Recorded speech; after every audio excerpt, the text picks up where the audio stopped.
Hello and welcome to Camp Kaiju Monster Movie Talk. I'm here to talk about the newest movie I featured on this show, Underwater. Just came out last year in 2020, January 2020, and it really kind of flew under the radar. So if you're like me, you didn't really know about it, especially when just 2 months later the world shut down, the terrestrial world shut down.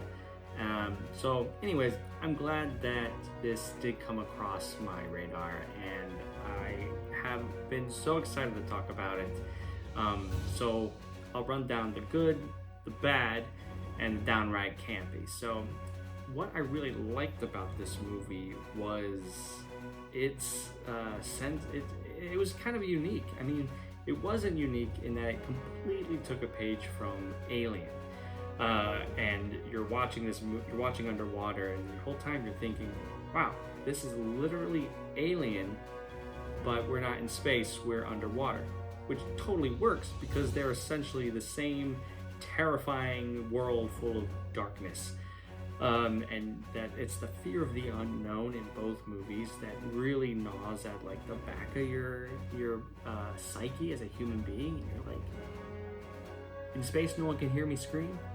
In the ocean, I'm just gonna like pop and just turn into blood dust. So anyways, I really liked that. I like that it took a some thunder here in Minneapolis. So yeah, I love that. I love its blending of comedy and action, and I want to speak about the comedy because TJ Miller in this movie is phenomenal. I mean, he's playing TJ Miller, right? But he plays that part so well, and I think that the movie, with all its elements of horror and monsters and fear, to have him play such a main role with his trademark just deadpan wry cynicism really played well, and allowed me as the viewer to breathe a little bit and to laugh in the face of abject terror. And I want to be clear that it's not comedy for the sake of being comedic.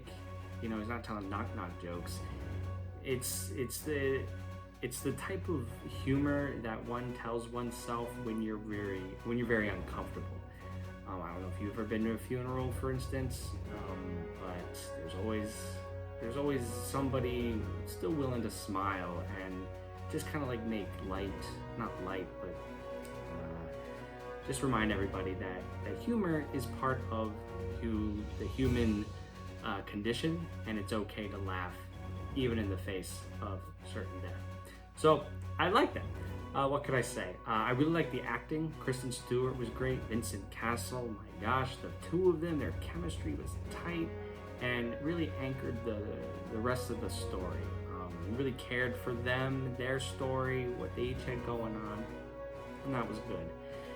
Now, what I didn't like so well about the movie was that because the beginning was so strong and the ending was so strong, my God, that ending. Read my typed review of this movie. Oh my God, the ending. Anyways, that the middle seemed to sag a little bit.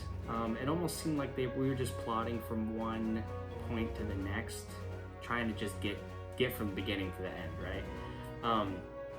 And because we are underwater and because it is dark, there's like a lot of bubbles and there's a lot of just darkness that I tended to get a little lost in the chaos and the darkness and be like, wait, who was that? What are we doing here?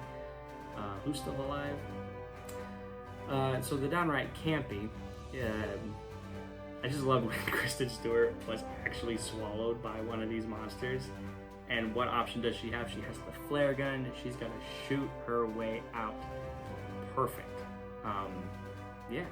So that's what I loved. What didn't quite work for me, and what I found really just fun and campy about Underwater. Definitely check it out. I give it 3 out of 5. It's a solid picture with a lot of interesting choices. So thanks again. Follow Camp Kaiju, and we'll see you next week for the start of Summer Smash, my summer monster movie festival. All right, take Take care.